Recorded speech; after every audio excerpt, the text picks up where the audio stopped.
Can you remember one or more example of what young students and elder have learned from each other? They both learn from each other.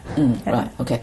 Now, I think one very interesting example. I mean, not a very serious or academic, one trendy words that young people use nowadays. I mean, in society, right? 潮语, yeah, that's right. I mean, they're very alien to the elders, right? I mean, young people in Hong Kong, they use particular words or particular terminology, especially on Facebook and in WhatsApp. And, are very interesting. The students gave out a list of trendy words that they use, trendy terms that they use on an everyday basis, and asked the elders to guess, what that means. and then the elders, no, I don't understand at all. I mean, it sounds like, foreign language to them, right? And then the students asked the elders, what will they say, in their times? I mean, 20 years ago or 30 years ago, even in the 1960s or 50s, for example, like, there's a term, a Chinese term, 劈腿男, means a boy who is, who is having two girlfriends at the same time, or even more, right? I mean, so he's, sort of not very faithful, right? Yeah. I mean, not very faithful to the girlfriends. And then, young people have that term nowadays, but the elders, I don't know, right? And so the students ask the elders, what will they say? In the same context, having the same meaning, and they think and they think a lot and try to scratch their head, and finally say, it should be something like 負心男, something like that. 負心人, right? Much more elegant. Yeah, much more elegant, much more formal and official. That means that an unfaithful guy. Beautiful Chinese word, actually. Yeah, unfaithful guy, because it comes from a song. Okay, 負心的人, right? A Taiwanese song, long time ago in the 1960s, maybe 1960s or 70s. I mean, it's a very popular song at that time, and so that will be the phrase usually used to describe this kind of person, right? This sort of situation. So I think that's very good exchange. I mean, this is just one trendy word that they have, a lot of discussion about. And another example is also very interesting about the exchange experience about snacks they eat now. I mean, young people, what kind of snacks young people eat now, and the kind of snacks that older people are eating, when they were young. Right, could be very different. I mean, people nowadays will eat chips and some dry seaweeds, But for the elders when they were young,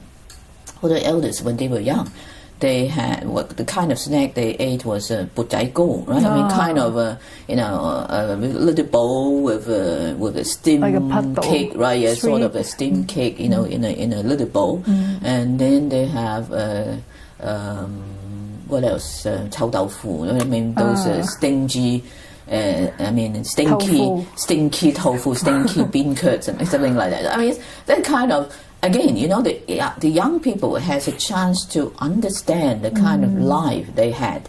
I mean, the elders had, in the past, and the elders also come to share with the lifestyle with the young people nowadays, and that will also help the elders when they go back home. They will communicate better with the young grandson, granddaughter, right? I mean, that will help also communication at home, and also help the young people. I mean, our young students when they go back home too, better communication with their grandparents. Right, and then they can talk about things like that, and they understand better.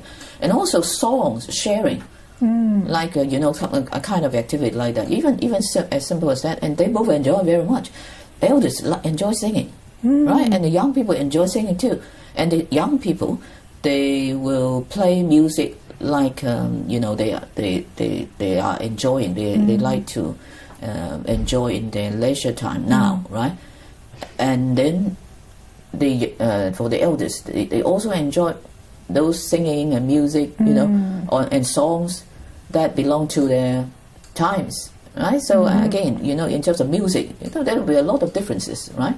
But still, both generation enjoy. I mean, once, you know, they come up and dance, they come up sing together, and then they have a good time. So I think, you know, this kind of interaction helps each other, actually, because in my course I emphasize 4 hours for my course, for the interaction, for the intergenerational learning. The first hour is respect, right? So each of them has to respect each other. I mean, the young has to respect the old has to respect the young, right? I mean, this is important.